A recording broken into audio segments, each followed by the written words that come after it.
دیکھیے بر صغیر کی اصطلاح غلط ہے۔ بر صغیر تو کسی چھوٹے سے جزیرے کو بھی کہہ دیں گے، چھوٹی خشکی۔ یہ ترجمہ کیا گیا ہے سب کانٹیننٹ کا۔ کانٹیننٹ کہتے ہیں بر اعظم، بر اعظم کانٹیننٹ۔ تو اعظم سے نیچے آتا ہے عظیم، یہ بر عظیم ہے ہند، بر عظیم پاک و ہند۔ آج ہم اسے پاک و ہند کہیں گے، پہلے یہ بر عظیم ہند تھا۔ یہ غلط لفظ ہمارے ہاں لکھنے میں بولنے میں آ گیا ہے۔ بر صغیر تو کسی چھوٹے سے جزیرے کو بھی کہتے ہیں کہ چھوٹی سی خشکی، یہ بہت بڑی خشکی ہے۔ یہ بر اعظم ایشیا کا ایک بہت بڑا علاقہ ہے، اس لیے اعظم سے ایک سیڑھی نیچے اتریے تو عظیم ہوتا۔ یہ بر عظیم ہے، بر صغیر نہیں۔ اسی طرح مسلمان غیر اسلامی ریاست میں اس میں بھی ایک مغالطہ ہے، گویا کہ دنیا میں کوئی خالص اسلامی ریاست بھی ہے، جبکہ آج دنیا کی تمام مسلمان مملکتیں خالص غیر اسلامی ہیں۔ تو گویا کہ بنیادی طور پر کوئی فرق واقع نہیں ہوا۔ مسلم اکثریت کا ملک ہونا اور بات ہے، اور اسلامی ریاست ہونا اور بات ہے، زمین و آسمان کا فرق۔ بہرحال ان دونوں موضوعات پر میں کوشش کروں گا کہ اپنے خیالات آپ کے سامنے رکھوں، اور مجھے اندیشہ ہے کہ آپ میں بہت سے حضرات میری بعض آراء سے اتفاق نہیں کریں گے، لیکن میں خلوص و اخلاص کا تقاضا پورا نہیں کروں گا، نہ اپنی ذات سے نہ آپ سے۔ اگر وہی بات آپ سے نہ کہوں اور آپ کے سامنے نہ رکھوں کہ جو میری حقیقی رائے ہے، تو میں چند باتیں رکھوں گا، قبول کرنا نہ کرنا آپ کا کام ہے۔ دیکھیے بر عظیم پاک و ہند کے ضمن میں سب سے پہلے تو دو بدقسمتیوں کو نوٹ کرنا۔ پہلی بدقسمتی یہ کہ یہ بر عظیم دور نبوت کی سعادتوں سے محروم رہا۔ دور نبوت میں یہاں تک دعوت اسلام نہیں پہنچی، اکا دکا کوئی لوگ مسلمان ہوئے ہیں۔ مالابار کا کوئی راجہ تھا جس نے شق القمر کا معجزہ اپنی آنکھوں سے دیکھا تھا، اسے جب معلوم ہوا یہ تو اصل میں ایک عرب میں پیدا ہونے والے رسول کی انگلی کے اشارے سے ہوا تھا، تو وہ ایمان لے آیا۔ لیکن یہ آئسولیٹڈ واقعات ہیں۔ بحیثیت مجموعی بر عظیم پاک و ہند دور نبوت کی برکات سے محروم رہا۔ پھر یہ کہ دور خلافت راشدہ کی برکات سے بھی محروم رہا۔ یہاں اسلام کسی قابل ذکر حیثیت میں آیا ہے دور بنی امیہ میں، وہ بھی کسی دعوت و تبلیغ کے مثبت مقصد کے لیے نہیں، بلکہ ایک انتقام اور بدلے کے لیے کہ کچھ مسلمان تاجروں کا ایک بحری قافلہ جو سرندیپ سے لنکا سے جا رہا تھا عرب کی طرف، اسے یہاں کراچی کے قریب اسے یہاں کے سندھی ڈاکوؤں نے لوٹ لی۔ اس پر مطالبہ آیا اسلامی مسلمان حکومت کی طرف سے، وہ ملوکیت تھی، اب وہ اسلامی حکومت اس معنی میں نہیں رہی تھی جس معنی میں کہ خلافت راشدہ اسلامی حکومت تھی، کہ جو قیدی ہے تمہارے پاس رہا کرو اور کمپنسیٹ کرو جو بھی نقصان یہاں ان مسلمان تاجروں کا ہوا ہے۔ جب اس کے جواب میں بالکل منفی رد عمل موصول ہوا تو پھر چڑھائی کا فیصلہ کیا گیا، گویا کہ یہ ایک سزا دینے کی ایک مہم تھی۔ بہرحال اس وقت جو اسلام یہاں آیا تھا اس کے کریکٹرز اس اسلام سے کچھ مختلف تھے جو بعد میں یہاں آیا ہے۔ وہ اسلام جو محمد ابن قاسم کی سرکردگی میں سندھ میں آیا اور سندھ سے آگے بڑھ کر ملتان بلکہ موجودہ پاکستان کے تقریباً پورے نصف علاقے تک پہنچ گیا تھا، فٹ ہلز آف کشمیر تک، یہ اسلام خالص عربی اسلام تھا۔ ملوکیت تو آ گئی تھی لیکن بدویت اور عربیت جو ہے اس کی چھاپ اس پر ابھی گہری تھی۔ اور اس اسلام میں نہ ابھی فرقے تھے، نہ مسلک تھے، نہ حنفی، نہ مالکی، نہ شافعی، نہ حنبلی، نہ عقائد کے بارے میں بحثیں شروع ہوئی تھی، علم کلام کی بحثیں ہوئی تھی، نہ ابھی یونانی فلسفے اور منطق کا حملہ ہوا تھا، ابھی کچھ نہیں تھا، سادہ اسلام۔ اسلام اپنی اصل سادگی پر برقرار تھا،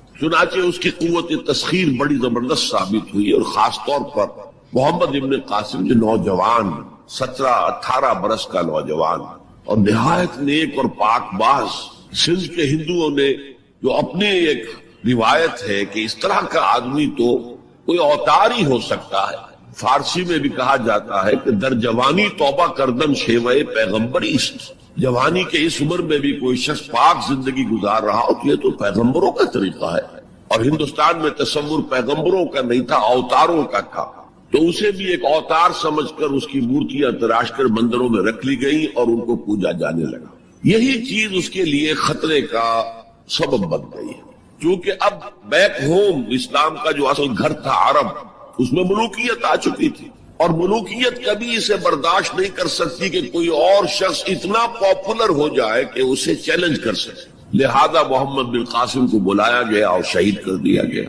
اب اس کے بعد ظاہر بات ہے کہ وہ اسلام ریسیڈ کرنا شروع ہوا، واپس آنا شروع ہوا، اس کے کچھ اثرات اس علاقے میں رہ گئے، لیکن اسلام کی واپسی ہو۔ یہ اسلام کا پہلا ورود تھا بر عظیم کی سرزمین پر۔ اس کے بعد اسلام آیا ہے 300 برس بعد، اور اب یہ آیا ہے شمال مغربی سرحدی صوبے میں جو درے ہیں، کوہ سلیمان میں، کوہ ہندو کش اور کوہ سلیمان میں، درائے خیبر ہے، درائے ٹوچی ہے، درائے گومل ہے، درائے بولان ہے، یہاں سے آنا شروع۔ اس اسلام کی خصوصیات کچھ اور تھی۔ ان 300 سالوں میں فقہی مسالک بھی پیدا ہو چکے تھے، حنفی، مالکی، شافعی، حنبلی، ان کے درمیان اختلافات بھی تھے، بحثیں بھی تھی، مناظرے بھی تھے۔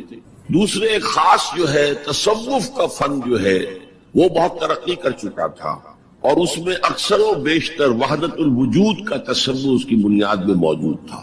تیسری بات یہ نوٹ کیجئے کہ یہاں جو لوگ آئے وہ سب حنفی تھے، اور یہ ترک قبائل ہی تھے در حقیقت، اور ترکوں میں سے بھی غلام لوگ تھے، اسی لیے پہلا خاندان مسلمانوں کا یہاں خاندان غلاماں کہلاتا ہے۔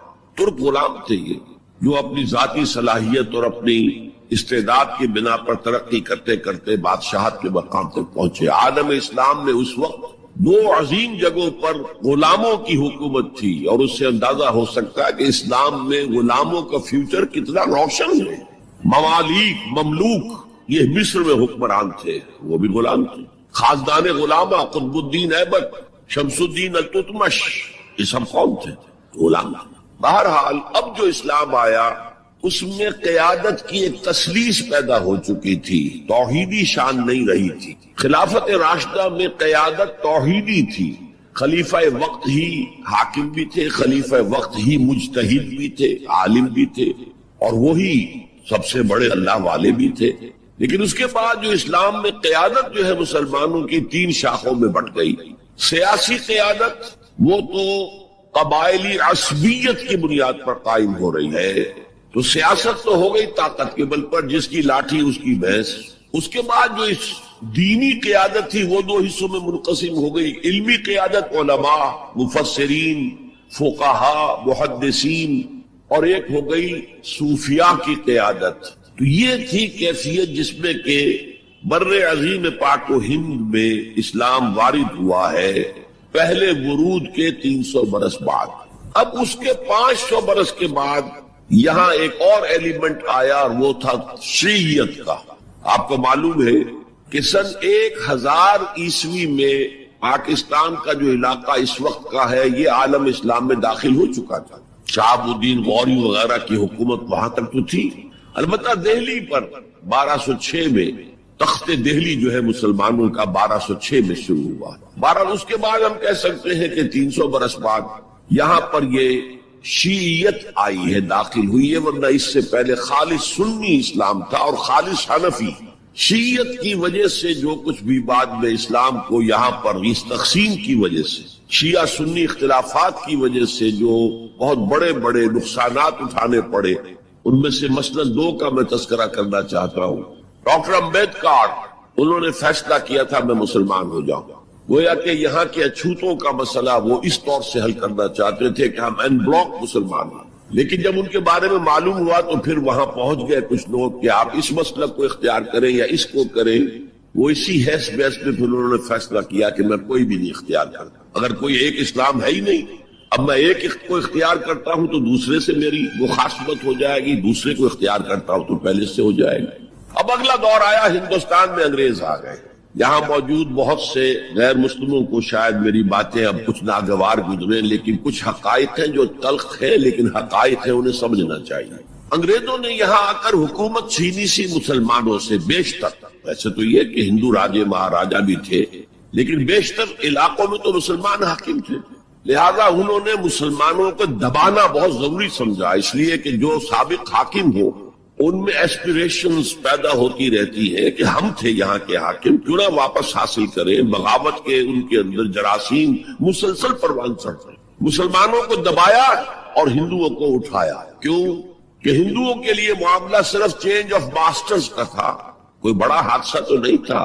پہلے مسلمانوں کے غلام تھے، اب انگریزوں کے غلام ہو گئے، اور اس اعتبار سے انگریز نے بھی انہیں قریب کیا اور ہندوؤں نے بھی مغربی علوم اور مغربی سائنسز کو پڑھنے میں بڑی سبقت کی. بنگال میں انگریز آیا، اور بنگال میں آپ کو معلوم ہے اکثر و بیشتر جو سائنسدان پیدا ہوئے جن کی کہ لکھی ہوئی ٹیکسٹ بکس جو ہے بہت عرصے تک استعمال ہوتی رہی ہندوستان میں، یہ کون تھے؟ چیٹرجی، بینرجی، سب کے سب بنگالی تھے.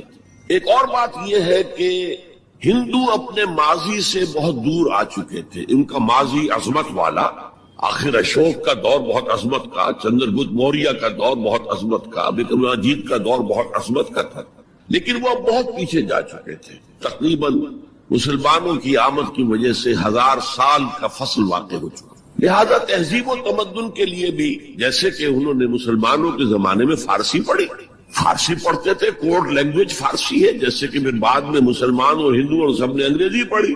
ملازمتیں ملیں گے تو انگریزی پڑھنے والوں کو ملیں گے، راستہ کیریئرز کا کھلے گا تو انگریزی پڑھنے والوں کا کھلے گا. اسی لیے کہاوت تھی ہندوستان میں، پڑھے فارسی اور بیچے تیل، دیکھو رے قسمت کے کھیل. اب فارسی پڑھتے تو اسے کہیں حکومت کے اندر اہلکار ہونا چاہیے، اس کی حیثیت کچھ اور ہونا چاہیے. فارسی پڑھ کے اور تیل بیچنا.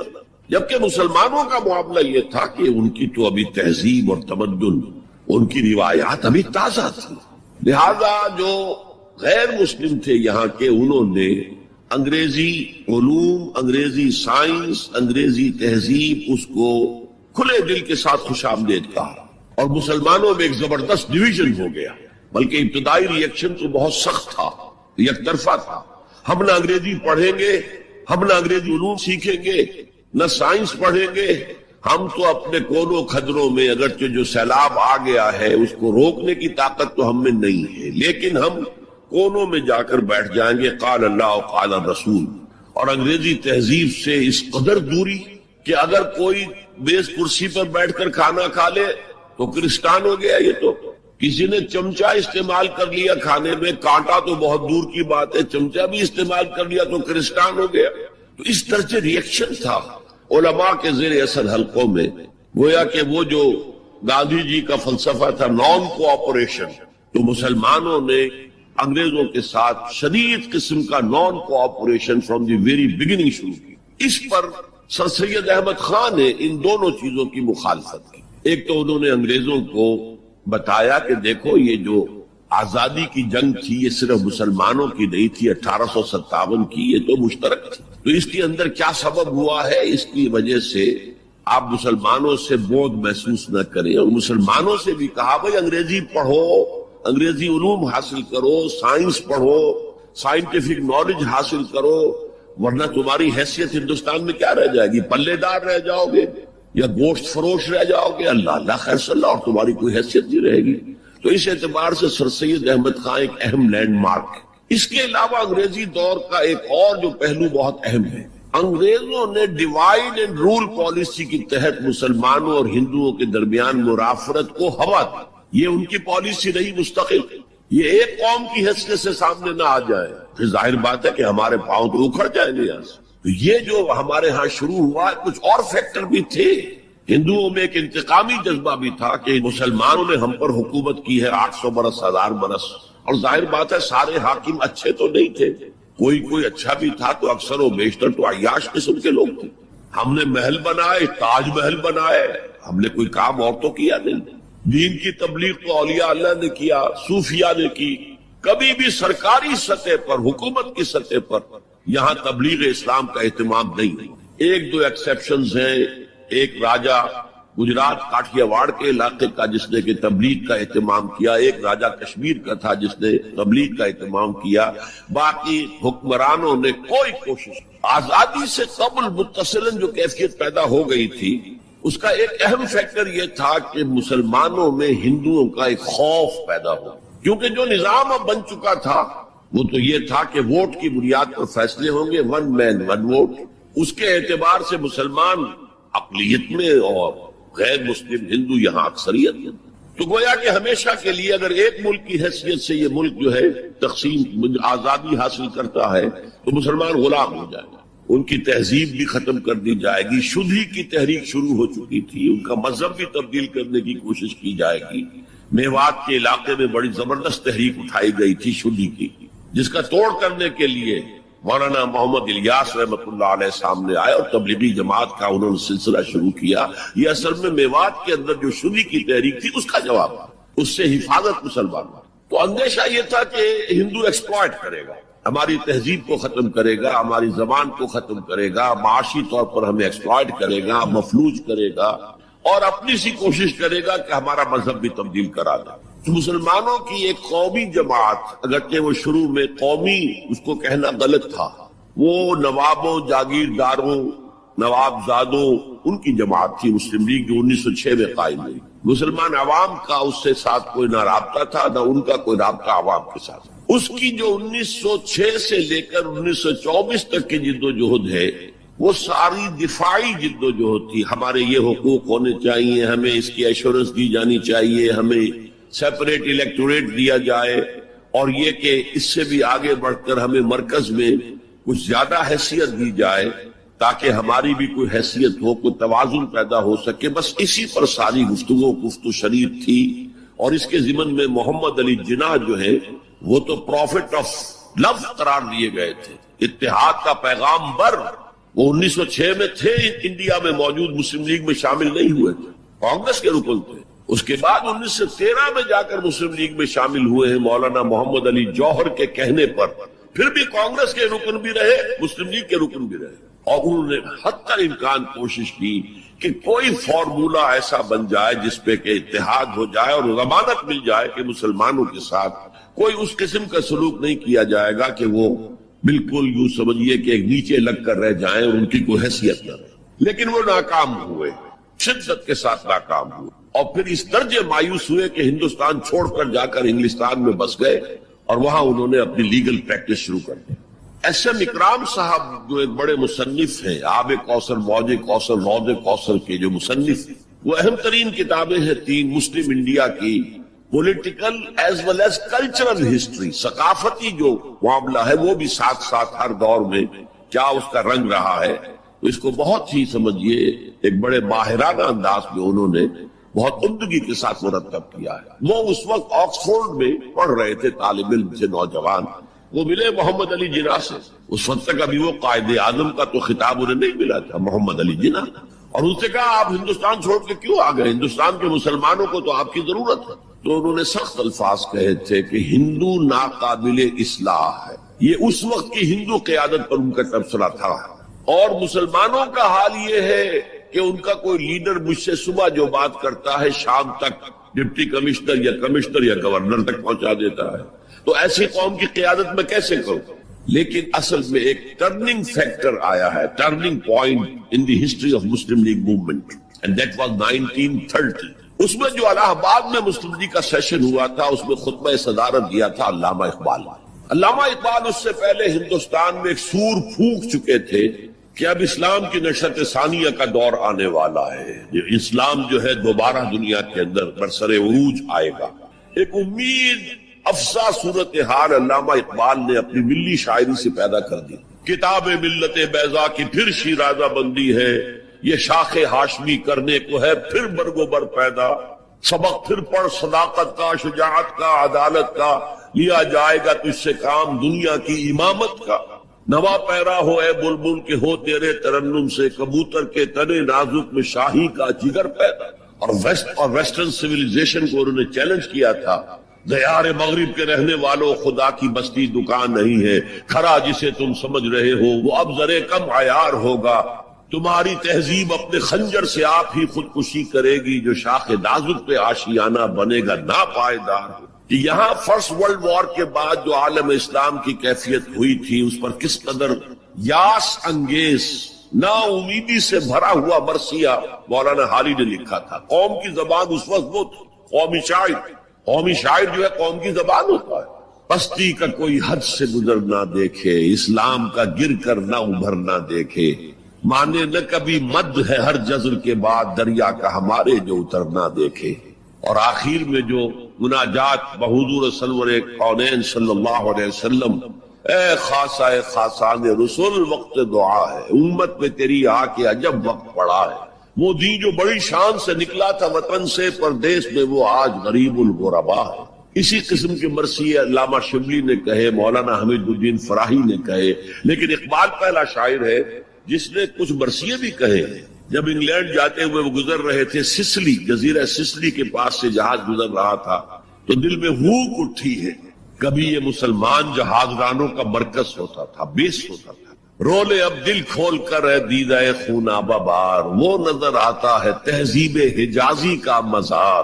تھا یہاں ہنگامہ ان سیرا نشینوں کا کبھی، بحر بازی گاہ تھا جن کے سفینوں کا کبھی. کہا ہے مرثیہ بھی کہا، اقبال کے ہاں مرثیہ ہے، لیکن ساتھ ہی ایک امید افزا پیغام کہ اب دوبارہ نکل کے صحرا سے جس نے روما کی سلطنت کو الٹ دیا تھا، سنا ہے یہ قدسیوں سے میں نے، وہ شیر پھر ہوشیار ہوگا.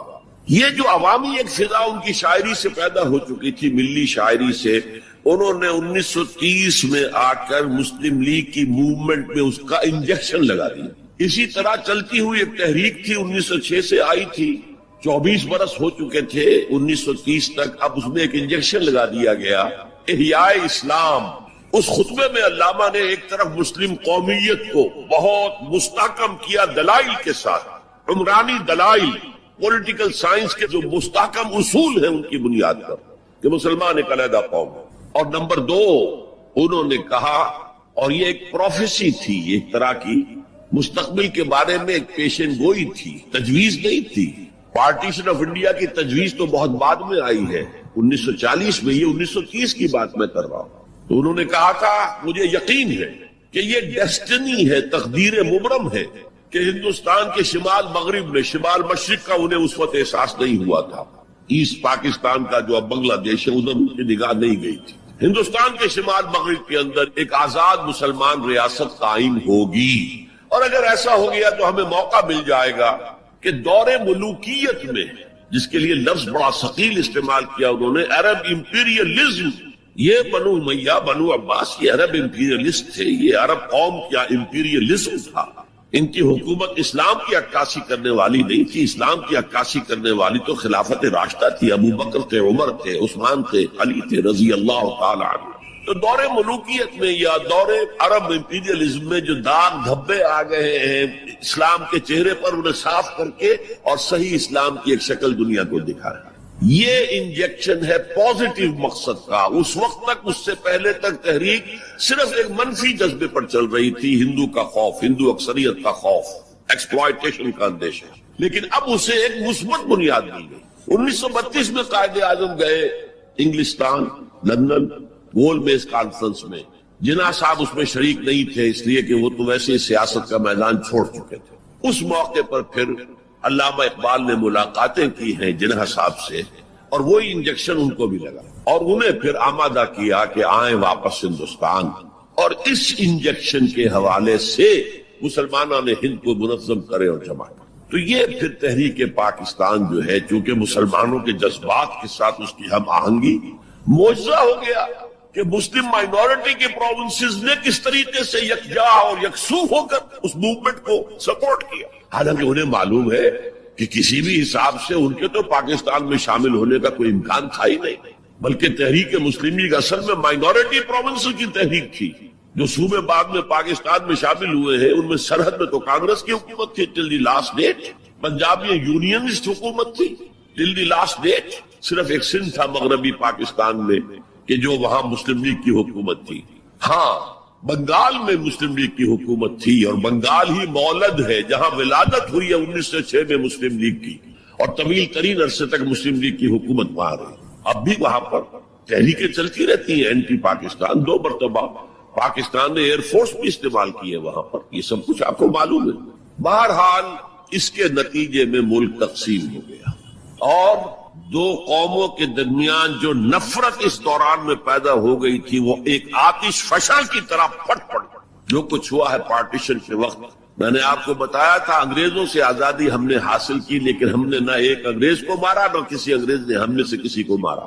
لیکن جو آپس کی خوریزی ہوئی، تاریخ انسانی کی عظیم ترین ٹرانسفر آف پاپولیشن، کروڑوں انسان ادھر سے ادھر، ادھر سے ادھر، اور پھر عظیم خوریزی، بربریت، وحشت. معلوم ہوتا کہ نفرت کی کوئی آگ اندر جل رہی تھی، بس اسے موقع چاہیے تھا کہ وہ بھر آئے. وہ میں کچھ نہ کچھ تجزیہ کر چکا ہوں کہ یہ نفرت جو ہے کچھ انڈیجینس بھی تھی، کچھ تھی ان کے اندر ایک جذبہ انتقام تھا کہ دوسروں نے ہم پر حکومت کی اتنے عرصے، لیکن اس میں بڑا حصہ جو ہے وہ انگریز کی ڈیوائڈ اینڈ رول پالیسی کا تھا. اور وہ جاتے جاتے ایک بون آف کنٹینشن بھی ڈال گیا کہ یہ دونوں اس پر لڑتے رہے تاکہ ہمارے خلاف کوئی جذبہ نفرت ان کے اندر نہ ابھرے. تو یہ انگریز کی پالیسی تو یقیناً بہت کامیاب تھی، لیکن وہ نفرت کا جو عالم اس وقت تھا اس کو آپ اس وقت امیجن نہیں کر سکتے. وہ نوجوان جو پیدا ہی ہوئے بعد میں پارٹیشن کے بھی 20 25 30 سال بعد پیدا ہوئے، انہیں کیا اندازہ ہو سکتا ہے؟ قطعاً اندازہ نہیں. کبھی کبھی ربط ہو جاتا ہے معاملہ، جیسے کہ کبھی کسی جگہ ہو گیا، کبھی کسی جگہ ہو گیا. ابھی حال ہی میں جو کچھ گجرات میں ہو گیا تھا وہ ہو جاتا ہے، لیکن یہ کہ کوئی ہندو اور مسلمانوں کے درمیان وہ دشمنی اور وہ معاملہ اب نہیں ہے، بلکہ بہت سے لوگ اس کو امیجن ہی نہیں کر سکتے کہ معاملہ کس حد تک پہنچ گیا. اس کے بعد ایک خیال یہ تھا ہندوستان میں کہ پاکستان جلدی ختم ہو جائے گا، اور اس کی کوششیں بھی کی گئی. پاکستان کے حصے کا روپیہ روک لیا گیا، پاکستان کے حصے کے ہتھیار روک لیے گئے. پاکستان نے اس کو محسوس کیا کہ it's a threat to its existence, جس کے نتیجے میں، جس کے رد عمل میں وہ امریکہ کی جھولی میں جا گرا. It was a reaction. میں اسلامی جمعیت طلبہ کا ناظم اعلیٰ تھا 1953 میں. ہمارے وزیر اعظم اس وقت تھے خواجہ نادم الدین، وہ لاہور کے دورے پر آئے تھے. میں طلبہ کا ایک وفد لے کر ان سے ملنے گیا. ایک تو اس زمانے میں وہ اینٹی قادیانی موومنٹ چل رہی تھی اور اس میں بہت کچھ تو خون لاہور میں ہوا تھا، اس کے بارے میں نے کچھ باتیں کی. اور پھر میں نے ان سے کہا یہ میڈو اس بلا کا نام ہے. میڈو تھی اس وقت، مڈل ایسٹ ڈیفنس آرگنائزیشن. آپ کن بندروں میں ہمیں باندھ رہے ہیں؟ بہت ہی بھلے آدمی تھے. مجھے واقعہ یہ ہے کہ ایک ہی میری تو ملاقات ہے، لیکن اس شخص کی شرافت کا اور سادگی کا جو نقش قائم ہوا میرے دل پر، وہ آج تک موجود. دیکھیے یہ معاملہ جو ہے یہ حکومت کا ہے، یا آپ نوجوان ہیں، طالب علم ہے، آپ کا اس سے کوئی سروکار نہیں. میں ذرا نٹ کھٹ قسم کا تھا اس وقت بھی نوجوان. میں نے کہا جناب آپ ہمیں ان بندروں میں باندھ کر آپ چلتے بنیں گے، ملک تو ہم نے سنبھالنا ہے بعد میں. We must know what you are doing. بس یہ کہنے پر اچھا آگے کوئی جواب نہیں. دیکھیں الفاظ 3 جملے ان کے سنا رہا ہوں، یہ پوری ہماری تاریخ کا لب لباب بنتا ہے. دیکھیے پنڈت جی تو نہیں چاہتے نا کہ پاکستان قائم رہے، پنڈت نہرو، اور ہم اکیلے تو ہندوستان کا مقابلہ نہیں کر سکتے نا، تو ہمیں تو کوئی سہارا چاہیے نا. 3 جملے. یہ پاکستان کی فورن پالیسی کا اول روز سے کارنر سٹون ہے. بلکہ یہاں میں ذرا ضمنی طور پر بتا دوں کہ پاکستان کے قائم ہونے اور قائم رہنے میں کتنا بڑا ہاتھ اور کتنا بڑا دخل پنڈت نہرو کا ہے. دیکھیے ایک جینیس شخص تھا ابوالکلام آزاد، جینیس، اس میں کوئی شک نہیں. اور کیبنٹ مشن پلان کا مرتب کرنے والا وہی تھا. کیبنٹ مشن پلان کو مسلم لیگ نے بھی تسلیم کر لیا کہ ہندوستان 3 زونز کے مشتمل ہوگا، آزاد ہوگا، مرکزی حکومت ایک ہوگی، ایک ویسٹرن زون، ایک ایسٹرن زون، ایک سینٹرل زون. تقریباً وہی جو پاکستان کا نقشہ تھا کہ ایک مغربی پاکستان، ایک مشرقی پاکستان، ایک نیچے بھارت. سینٹرل گورنمنٹ کے پاس فلاں جو ہے یہ اہم ترین چیزیں تو سینٹرل گورنمنٹ کے پاس ہوگی. فورن پالیسی ہوگی، بجٹ ہوگا، مالیات کا معاملہ ہوگا، ڈیفنس ہوگا، یہ ان کے پاس ہوگا، کمیونیکیشنز ہوگی. باقی یہ ریجنز جو ہے ان کو حق ہوگا وہ اپنے اپنے فیصلے کریں، اپنے معاملات چلائیں، اپنے قوانین بنائیں.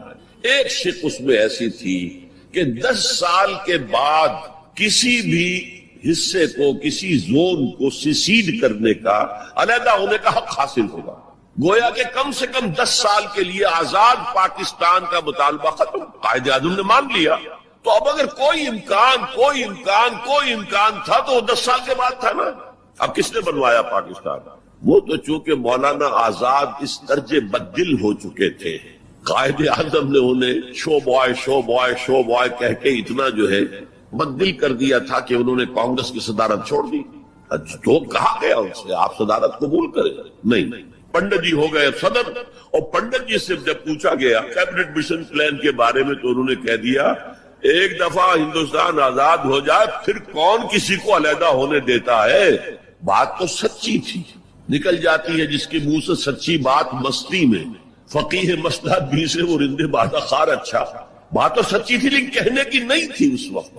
اس پر فوراً قائد اعظم نے ریورس گیئر لگایا کہ اگر نیت نہیں ہے تو پھر ہم نہیں مانتے، وی آر گوئنگ بیک۔ تو عالم واقعہ میں پاکستان کس نے بنوایا 1947 میں؟ ہسٹری کا تجزیہ کیجئے، سمجھئے یہ کچھ اللہ تعالیٰ کی مشیت تھی۔ تمام انسانوں کے دل حضور کی ایک حدیث کے مطابق اللہ کی دو انگلیوں کے مابین ہوتے ہیں، وہ جدھر چاہتا پھیر دیتے۔ اللہ کی حکمت تھی، اللہ چاہتا تھا کہ یہ مسلمانان ہند جو کہہ رہے ہیں اللہ ہمیں آزادی دے، انگریز سے بھی دے، ہندو سے بھی دے، تیرے دین کا بول بالا کریں گے، ہم تیرے نبی کا دین قائم کریں گے، تو اللہ ایک چانس دے کر دیکھ لینا چاہتا تھا کہ یہ کرتے کیا ہے۔ حالانکہ لارڈ ماؤنٹ بیٹن کی تجویز تھی کہ 14 اگست کو انڈیا پہلے اس کی فریڈم ڈکلیئر ہو اور 15 کو پاکستان کی ہو۔ بیوم القیامہ ولا اقسم بالنفس اللوامہ ایحسب الانسان ان لن نجمع عظامہ۔ یہ صورت جو ہے بہت ہی حسین اور بہت منفرد سمجھیے کہ نمائندہ ایک صورت ہے قرآن مجید کی۔ اس کا جو خطاب کا انداز ہے، جو میں نے شروع میں آپ کو جو انٹروڈکٹری لیکچرز دیے تھے، کہ اس کا اسلوب جو ہے وہ خطابت کا۔ قرآن کو ہم کہہ سکتے ہیں کہ اس سے کلیکشن آف ڈیوائن اوریشن، اللہ تعالیٰ کے خطبات، مجموعہ خطبات الہیہ۔ تو مختلف مواقع پر جیسے کہ خطیب کو خطبہ دیتا ہے تو اس طریقے سے اللہ تعالیٰ نے یہ صورتیں نازل کی ہیں۔ حضور پڑھ کر سناتے تھے تو آپ کا انداز بھی خطیبانہ ہوتا ہے۔ حدیث میں آتا ہے کہ جب آپ خطبہ دیتے تھے تو آپ کی آواز بلند ہو جاتی تھی، اعلیٰ صوتہ احمرت عیناہ، آنکھیں سرخ ہو جاتی، اور آپ اس طریقے سے خطبہ دیتے تھے جیسے کہ کوئی سپہ سالار اپنے فوجیوں کو للکار رہا ہے، بڑھا رہا ہے کہ لڑو اور آگے بڑھو، یہ انداز ہے۔ تو اس طرح کا خطبہ اس میں آپ دیکھیں گے ابھی بات ایک طرف ہو رہی ہے، ابھی کسی اور طرف ہو گئی، کبھی کسی تحویل الخطاب، اس کے لیے بہت، پھر یہ کہ 4-6 آیتیں آئیں گی ایک خاص قسم کے آہنگ میں، خاص قسم کے قوافی تو ہم کو نہیں کہنا چاہیے، تو یہ آتے ہیں، وہ انہی حروف پر صورتیں ختم ہو رہی ہیں، وہی سٹائل ہے، پھر کچھ سٹائل بدلے گا، پھر 4-6 صورتیں اس دوسرے انداز کی ہوگی، پھر 4-6 تیسرے انداز کی ہوگی۔ تو یہ آپ صورت جو ہے فصاحت و بلاغت میں بھی فلو بے انتہا ہے اور خطیبانہ انداز، اور اس میں تحویل الخطاب۔ پس منظر میں کیا ہے کہ وہ لوگ ہیں کہ جو انکار کریں کوئی قیامت نہیں ہو سکتی، کیسے ممکن ہے کہ جبکہ انسان مر چکے ہوں گے اور مٹی ہو جائیں گے پھر اٹھا دیا جائے، یہ ممکن نہیں۔ تو اس کا جواب ہے جو دیا جا رہا ہے، لا اقسم بیوم، لا یہاں پر ان کے خیالات کی نفی نہیں، میں قسم کھاتا ہوں قیامت کو، تمہیں شک ہے اور مجھے اتنا یقین ہے کہ میں قسم کھا رہا ہوں قیامت، ولا، اور پھر نہیں، اقسم بالنفس اللوامہ، میں قسم کھاتا ہوں نفس لوامہ کی۔ نفس لوامہ کون سا نفس انسان میں جس سے ہم ضمیر کہتے ہیں، کانشنس، ملامت کرنے والا۔ مائی کانشنس از بائٹنگ می، میرا ضمیر مجھے ملامت کر رہا ہے۔ کوئی آپ برا کام کرتے ہیں تو ضمیر اندر سے کچھ شے ہے، تو کیوں ہے یہ؟ اگر کوئی نیکی نہیں، بدی نہیں، تو یہ اندر کی خرش کیوں ہو جاتی ہے؟ اور اگر یہ نیکی ہے اور بدی ہے تو اس کا نتیجہ نکلنا چاہیے کہ نہیں؟ یعنی پہلی آیت جو ہے وہ تو اسی طرح کی ہے جیسے سورہ تغابن میں ہم نے پڑھا تھا، قل بلا وربی لتبعثن ثم لتنبؤن بما عملتم، اس میں دلیل کوئی نہیں ہے، اذعان ہے، ایک شخص اپنے یقین کو دلیل کے طور پر پیش کر رہا ہے، اور یہ اس پر سارا دار و مدار ہے۔ کون شخص ہے؟ ایسا شخص کہ جس سے کبھی کوئی جھوٹ کا تجربہ کسی کو نہیں ہوا، وہ کہہ رہا ہے۔ سیرت و کردار جو ہے محمد رسول اللہ کی، وہ گویا کہ دلیل کی حیثیت ہے اس قول کی۔ لا اقسم بیوم القیامہ ولا اقسم بالنفس اللوامہ، یہ تمہارے اندر موجود ہے قیامت کی دلیل، تمہارا ضمیر، تمہارا قلب۔ ایحسب الانسان ان لن نجمع عظامہ، کیا انسان یہ گمان کرتا ہے ہم اس کی ہڈیاں جمع نہیں کر سکیں گے؟ بلا قادرین، کیوں نہیں، ہم پوری طرح قادر ہیں، علی ان نسوی بنا، یہاں کننا محضور سمجھنا چاہیے، بلا کننا قادرین علی ان نسوی بنا، بس کہ ہم اس کی ایک ایک کوڑ کو برابر کریں۔ بل یرید الانسان لیفجر امامہ، اصل سبب جو ہے آخرت کے انکار کا وہ یہ ہے کہ انسان چاہتا ہے کہ فسق و فجور جس کا عادی ہو گیا اسے جاری رکھے، حرام خوری چھوڑنی نہیں، جس عیش کا خوگر ہو گیا ہوں اس کو چھوڑ نہیں سکتا، قیامت کو مانوں گا تو پھر دیکھنا پڑے گا کیا غلط ہے، کیا صحیح ہے، کیا جائز ہے، کیا غلط۔ اس لیے جیسے کہ بلی کو دیکھ کر کبوتر آنکھ بند کر لے، اب ظاہر بات ہے کہ وہ بلی تو نہیں ختم ہو جائے گی، در حقیقت یہ قیامت سے آنکھیں چراتے ہیں، آنکھیں بند کر، اس لیے کہ انہیں پتا ہے کہ ہم نے کیا آگے بھیجا ہے اور آگے بھی کرنے کا وہی ارادہ ہے۔ بل یرید الانسان لیفجر امامہ یسأل ایان یوم القیامہ، پوچھتا ہے بڑے استہزائی انداز میں، اچھا جی کب ہوگا یہ قیامت کا دن؟ تو جواب بھی اسی انداز میں ہے، یوم ہم علی النار یفتنون کی طرح، فرمایا فیضا برق بصر، جب وہ قیامت آئے گی نگاہیں چنیا جائیں گی، خسف القمر، چاند بے نور ہو جائے گا، یا یہ کہ چاند دھس جائے گا سورج کے اندر، وجمع الشمس والقمر، اور سورج اور چاند یکجا کر دیے جائیں گے۔ یہ جو ہے کشش ثقل کا جو باہمی ثقل ہے ان کروں کا، اس کے نظام میں ذرا سی کہیں گڑبڑ ہو اور پھر تو یہ سب کے سب ایک دوسرے سے ٹکرائیں گے۔ فَإِذَا بَرِقَ الْبَصَرُ وَخَسَفَ الْقَمَرُ وَجُمِعَ الشَّمْسُ وَالْقَمَرُ يَقُولُ الْإِنسَانُ يَوْمَئِذٍ أَيْنَ الْمَفَرُ، یہی انسان اس دن کہے گا ہے کوئی جگہ بھاگ جانے کی؟ کلا نہیں، لا بل اپنے رب ہی کے حضور میں جا کھڑے ہونا ہے۔ يُنَبَّأُ الْإِنسَانُ يَوْمَئِذٍ بِمَا قَدَّمَ وَأَخَّرَ، اور جتلا دیا جائے گا انسان کو اس دن جو کچھ اس نے آگے بھیجا ہوگا، جو پیچھے چھوڑا ہوگا۔ ہم اعمال نیک ہوں یا بد ہوں، اس کا کچھ حصہ آگے بھیج دیتے ہیں اپنی زندگی میں، کچھ اس کے پیچھے جو اثرات نکلتے ہیں اس کا حساب بھی بعد میں جاری رہتا ہے۔ وہ ڈیبٹ کریڈٹ جو ہے ہمارے کھاتے میں ہوتا رہے گا، تم نے یہ نیک کام شروع کیا تھا، آگے آگے پھیل رہا ہے، تو جو اور اس کام میں شریک ہے ان کا اجر بھی رہے گا، پورا رہے گا، ان کے اجر میں سے کمی نہیں ہوگی، لیکن اتنا ہی حساب آپ کے کام میں بھی درج ہوگا۔ اسی طریقے سے کسی نے برا کام شروع کیا نا، ادھر پر جہاں تک اس کے اثرات جائیں گے تو انسان کو بتا دیا جائے گا یہ تو آپ نے اپنی موت سے پہلے آگے ہی بھیج دیا تھا، یہ تو آپ کے وہ اعمال ہیں، اور یہ ذرا وہ ہے پیچھے اس کے جو اثرات ہیں۔ بل الانسان علی نفسہ بصیرہ، اور انسان کو تو جتلانے کی ضرورت بھی نہیں ہوگی کہ بتایا جائے، ہر انسان کو خود معلوم ہوگا کہ میں کتنے پانی میں ہوں۔ انسان اپنے نفس پر خود بصیرت رکھے، وَلَوْ أَلْقَىٰ مَعَاذِيرَهُ، چاہے کتنے ہی وہ بہانے پیش کر۔ ہوتا ہے کہ انسان کوئی شخص جو ہے بڑا چرب زبان ہے اور وہ اپنے آپ کو بالکل ریشنلائز کر لیتا ہے اپنے طرز عمل کو، میں نے ٹھیک کیا، صحیح کیا، کوئی غلط بات نہیں ہے، کوئی عذرات موجود ہیں، تو وہ تنظیم کی تو زبان بند ہو جاتی ہے، کچھ نہیں کہہ سکتے، لیکن یہ کہ اس کا دل اس کو بتا رہا ہوتا ہے کہ تو جھوٹا ہے۔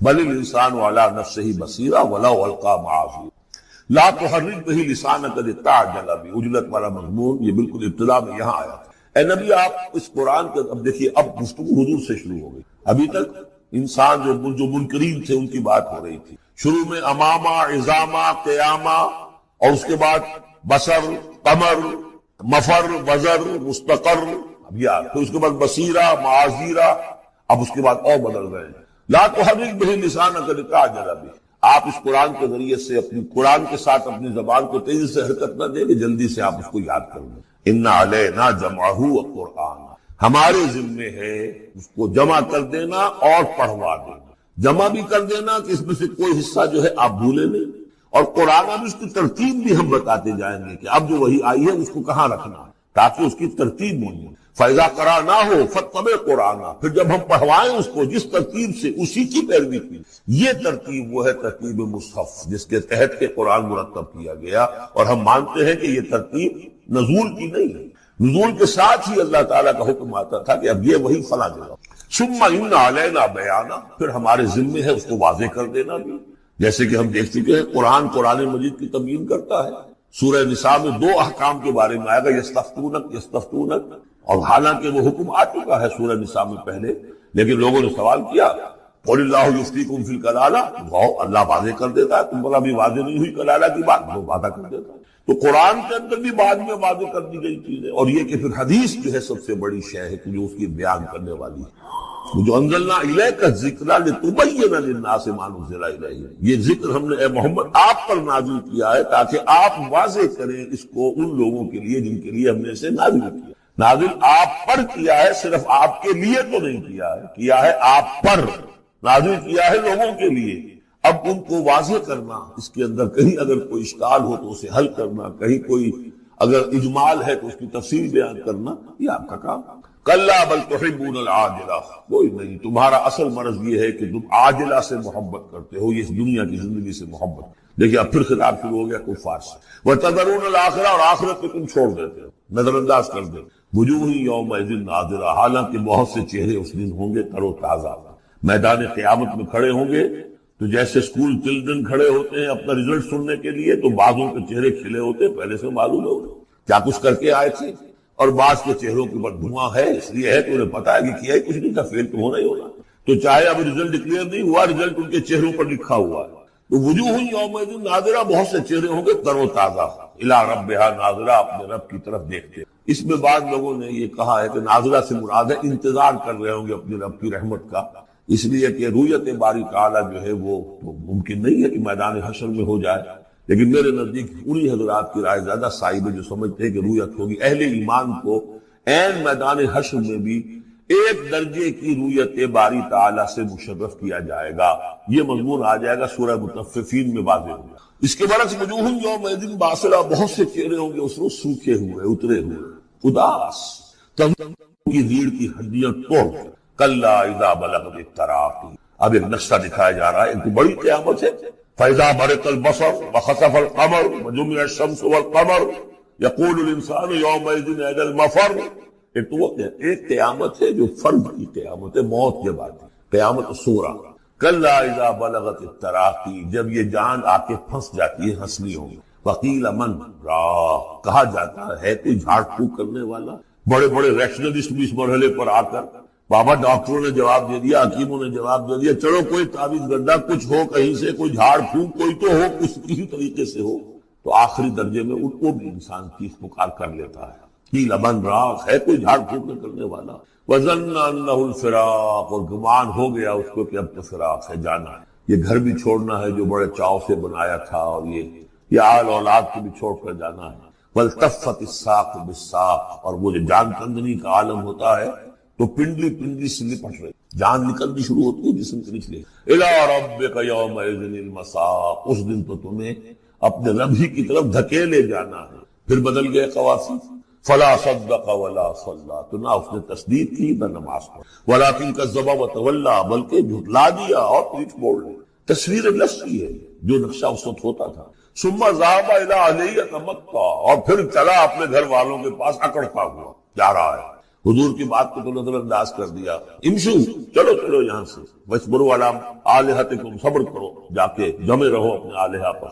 ذهب الى اهله يتمطى اولى لك فاولى ثم اولى لك فاولى، افسوس ہے تجھ پر اور افسوس ہے اور پھر افسوس ہے تجھ پر اور پھر افسوس۔ ایحسب الانسان ان یترک سدى، کیا انسان یہ سمجھتا ہے کہ اسے یوں ہی چھوڑ دیا جائے گا؟ کوئی بات پوچھ نہیں، کوئی حساب کتاب نہیں، کوئی جواب طلبی نہیں، کوئی اجر نہیں، کوئی سزا نہیں، کوئی جزا نہیں۔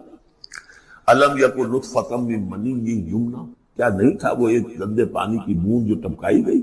ثم کان علقا، پھر وہ ایک جوک کے مانند تھا کہ جو رحم مادر کی دیوار کے ساتھ چمٹی ہوئی۔ علقۃ فخلق، پھر اسی کو اس نے بنایا، اسی میں نقش و نگار بنا دیے، اسی میں آنکھیں آ گئیں، اسی میں کان آ گئے، اسی میں کیا کیا بنایا۔ فی ظلمات ثلاث، تین پردوں کے اندر۔ فجعل منہ الزوجین، اسی سے بنا دیے، کسی کو نر، کسی کو مادہ، کسی کو مؤنث، کسی کو مذکر۔ الیس ذلک بقادر علی ان یحیی الموتى، عقل کے اندھو یہ سوچو، وہ ہستی جو یہ سب کچھ کر رہی ہے وہ اس پر قادر نہیں ہوگی کہ مردہ کو زندہ کر دے؟ یہ تمہارا مشاہدہ ہے گندے پانی کی ایک بوند سے۔ افلاطون بھی اسی سے آ گیا، اور بقراط بھی، اور سقراط بھی، اور ظاہر بات ہے انبیاء بھی وہیں سے آئے ہیں۔ کہاں سے آئے ہیں؟ ایک ہی استثناء ہے نا، حضرت عیسیٰ علیہ السلام، باقی تو سب کہاں سے آئے؟ وہیں سے آئے۔ سارے اولیاء اللہ کہاں سے آئے؟ گندے پانی کی بوند، اس سے کیا کچھ وہ بناتا ہے۔ تو تمہارا یہ خیال ہے کہ وہ مردہ کو زندہ نہیں کر سکتا، اتنا عاجز ہو گیا۔ فعینا بالخلق الاول بل ہم من خلق۔ اس کے بعد جیسا کہ یہ سوال ہے، بلا، کیوں نہیں؟ پروردگار یقینا لیس ذلک بقادر بلا نشہد انک قادر علی ان تحیی الموتى، ہم اس پر گواہ ہیں۔ والموفون بعہدہم اذا عاہدوا، اور وہ لوگ کہ جو اپنے معاہدوں کو پورا کرنے والے ہوں جبکہ وہ عہد کر لیں۔ ایفاء عہد، اس کی کیا اہمیت ہے؟ ایک حدیث، حضور کے جو خادم خاص تھے حضرت انس بن مالک رضی اللہ تعالی عنہ، تقریباً 9 برس تک مدنی زندگی جو ہے اس میں وہ حضور کے ذاتی خادم کی حیثیت سے رہے، اور ان کا کہنا یہ ہے کہ قلما ختمنا رسول اللہ صلی اللہ علیہ وسلم الا قال لا ایمان لمن لا امانۃ له ولا دین لمن لا عہد له۔ کہتے ہیں شاذ ہی کبھی ایسا ہوا ہوگا کہ حضور نے ہمیں خطبہ ارشاد فرمایا ہو کسی بھی موقع پر، اور اس میں یہ الفاظ مبارکہ آپ نے نہ فرمائے ہوں کہ اس شخص کا کوئی ایمان نہیں جس میں امانت داری کا وصف نہیں، اور اس شخص کا کوئی دین نہیں جس میں ایفاء عہد نہیں۔ کیوں؟ دین بھی نام ہے اللہ سے اپنے ایک عہد کو پورا کر۔ نماز کی ہر رکعت میں ہم کیا کہتے ہیں؟ ایاک نعبد و ایاک نستعین، پروردگار ہم صرف تیری ہی بندگی اور پرستش کرتے ہیں، اور صرف تیری ہی بندگی اور پرستش کرتے رہے، اور اے پروردگار ہم صرف تجھ ہی سے مدد کے خواہاں ہیں اور تجھ ہی سے مدد چاہتے رہے۔ یہ عہد ہے، بہت بڑا عہد ہے، بہت بڑا عہد۔ اس عہد کو پورا کرنا ہی دین ہے، اللہ کی بندگی، اللہ کے احکام کی اطاعت، اللہ نے جن چیزوں کو حرام کیا ان سے اجتناب کرتے رہنا، اللہ کے فرائض کی ادائیگی، اللہ کے لیے تن من دھن لگا دینا، ایاک نعبد و ایاک نستعین۔ اب ظاہر بات ہے کہ جو شخص انسانوں کے ساتھ چھوٹے چھوٹے کیے ہوئے عہد پورے نہیں کرتا، وہ اتنا بڑا عہد اللہ کے ساتھ کیسے نبھا دے گا؟ جو 2 پیسے کے اندر امانت کا ثبوت نہیں دے سکتا، اس میں بھی خیانت کر گزرتا ہے، وہ 2 کروڑ میں کیسے امین ثابت ہوگا؟ لہذا لا دین لمن لا عہد لہ، لا ایمان لمن لا امانت لہ ولا دین لمن لا عہد لہ۔ جس شخص میں امانت داری کا وصف نہیں ہے اس کا کوئی ایمان نہیں، اور جس کے اندر ایفاء عہد کا مادہ نہیں ہے اس کا کوئی دین نہیں۔ اب خاص طور پر اس نیکی کی بحث میں جس ربط اور ترتیب کے ساتھ یہ بات آ رہی ہے اس کو سمجھیے۔ در حقیقت یہ معاملات جو ہیں انسان کے، بین الانسانی معاملات، یہ در حقیقت اس کا تذکرہ، اس لیے کہ اب تک جو معاملے آئے، ایک خدمت خلق اور انسانی ہمدردی کا جذبہ، پھر نماز کا قیام، زکوٰۃ کی ادائیگی، اب جو یہاں آ رہا ہے یہ معاملات ہیں بین الانسانی معاملات۔ معاملہ کہتے ہیں جو 2 افراد کے مابین کوئی بات ہو رہی ہے، عمل سے معاملہ، جوہد سے مجاہدہ، قتل سے مقاتلہ۔ تو جب 2 فریقوں کے درمیان جوہد ہوگی، جوہد کا جوہد سے ٹکراؤ ہوگا تو مجاہدہ بن جاتا ہے۔ جب 2 فریق ایک دوسرے کو قتل کرنے کے درپے ہے یہ مقاتلہ ہے۔ معاملہ جب 2 انسان یا 2 فریق یا 2 گروہ یا 2 کمپنیاں، یہ کمپنیاں جو ہے وہ بھی آپ کو معلوم ہے لیگل پرسنز شمار ہوتے ہیں، ان کے مابین کوئی معاملہ ہو رہا ہے، کوئی معاملہ طے کر رہے ہیں، ان معاملات کے اندر سٹریم لائننگ کرنے والی ایک شے ہے، اگر وہ ہو جائے سارے معاملات درست۔ اب آپ کو معلوم ہے ایفاء عہد کا جذبہ پیدا ہو جائے۔ دیکھیے معاملات کی میں آپ سے وضاحت کروں، ایک شخص امپلائر ہے، ایک امپلائی ہے، ان کے درمیان ایک کانٹریکٹ ہے، یہ ریمونریشنز ملیں گی، یہ مراعات، یہ مفادات، یہ تنخواہ، یہ کام تمہیں کر۔ اب اگر ایک شخص پوری تندہی کے ساتھ وہ کام نہیں کرتا تو وہ حرام خوری کرتا، ایفاء عہد نہیں کرتا۔ ایفاء عہد کا تقاضا یہ ہوگا کہ کوئی سپروائز کرنے والا ہے یا نہیں ہے، کوئی دیکھنے والا ہے یا نہیں ہے، وہ اپنے معاہدے کے اندر بندھے ہونے کی بنیاد پر کام کرے، اور حتی الامکان اپنی جو بہترین صلاحیتیں ہیں وہ۔ اسی طرح چھوٹا سا معاملہ ہے، آپ نے ایک شخص کو مزدور کے طور پر رکھا ہے، شام کو 100 روپے آپ نے دے، ایک معاہدہ ہے، طے ہو گیا۔ اب یہ مزدور اگر کام چور ہے کہ اگر تو کوئی دیکھنے والا ہے تو کام کر رہا ہے اور اگر کوئی دیکھ نہیں رہا تو بیٹھ گیا، تو یہ بے ایمانی کر رہا، یہ وعدہ خلافی کر رہا۔ اسے اپنے اس وقت کے اندر اپنی پوری توانائی، پوری توجہ کے ساتھ، اس لیے نہیں کہ کوئی مجھے دیکھنے والا ہے بلکہ اس لیے کہ میں تو اپنے عہد کا پابند ہوں، میں نے معاہدہ کیا۔ یہ میں نے سب سے چھوٹی مثالیں دے دی، اس سے اوپر آئیے۔ شادی کیا ہے؟ سوشل میرج، یہ سوشل کانٹریکٹ ہے۔ میرج کیا ہے؟ ایک مرد ایک عورت، اس کے درمیان معاہدہ ہے، ساری عمر کا نباہ کرنا ہے، بیوی کے یہ فرائض ہیں جو اسے ادا کرنا، شوہر کی یہ ذمہ داری ہے، اس کے نان نفقے کا وہ ذمہ دار ہے، اس کے لیے سکنا فراہم کرنا، اس کے لیے رہائش کا بندوبست کرنا، نان نفقہ اس کے، بیوی کے یہ فرائض ہیں جو اسے ادا کرنا۔ اب یہ در حقیقت ایک سوشل کانٹریکٹ ہے۔ اگر کوئی بھی اس کے اندر خیانت کا ارتکاب کر رہا ہے تو اس نے اپنے عہد کی خلاف ورزی۔ اسی طرح دیکھیے بہت سے معاہدے ہوتے ہیں جو ریٹن نہیں ہوتے، طے شدہ نہیں ہوتے۔ اولاد اور والدین میں بھی ایک معاہدہ ہوتا ہے، امپلائڈ ہے وہ کیا معاہدہ ہے؟ والدین اپنی جوانی میں اپنے آپ کو انویسٹ کرتے ہیں اپنی اولاد میں، ان کی تعلیم ہے، ان کی تربیت ہے، ان کو کھلانا ہے، ان کو پلانا ہے، ان کے لیے کپڑے کا بندوبست ہے، وہ اپنی ساری توانائیاں جو ہے لگا رہے ہیں ان کو پالنے پوسنے۔ اور اس کے اندر امپلائڈ کانٹریکٹ ہے کہ جب یہ بوڑھے ہو جائیں گے، وہ جوان ہو جائیں گے، تب ان کو لک آفٹر کریں گے، ان کی خدمت کریں گے، ان کی سیوا کریں گے، ان کے ساتھ حسن سلوک کے ساتھ پیش آئیں گے۔ یہ کانٹریکٹ ہے، چاہے یہ لکھا ہوا نہ ہو، امپلائڈ کانٹریکٹ۔ بہرحال پوری انسانی زندگی کا اگر آپ تجزیہ کریں گے تو معاہدات کے گرد اگر ایک وصف پیدا ہو جائے، ایک وصف ایفاء عہد، حضور نے فرمایا بندہ مومن کا وعدہ کر لینا عدت المومن کا اخذ الکف سے، بندہ مومن کا کسی سے کوئی وعدہ کر لینا ایسے ہے جیسے اس کا ہاتھ جو ہے اس کے ہاتھ میں آ گیا ہے، جیسے آپ نے کسی کا ہاتھ پکڑا ہوا کہاں جائے گا، لہذا وہ تو بند گیا، اس نے وعدہ کیا وہ بند گیا۔ اور یہ ایک واقعہ آتا ہے حضور کا اور یہ بھی آغاز وحی سے قبل کا واقعہ ہے۔ آپ کی زندگی میں امانت اور دیانت جس کی بنا پر الصادق الامین کے خطابات آپ کو ملے تھے اپنے معاشرے سے، آپ کاروباری آدمی تھے، تجارت کرتے تھے، ایک شخص سے کوئی بات ہو رہی تھی معاملے کی، کسی سودے کی،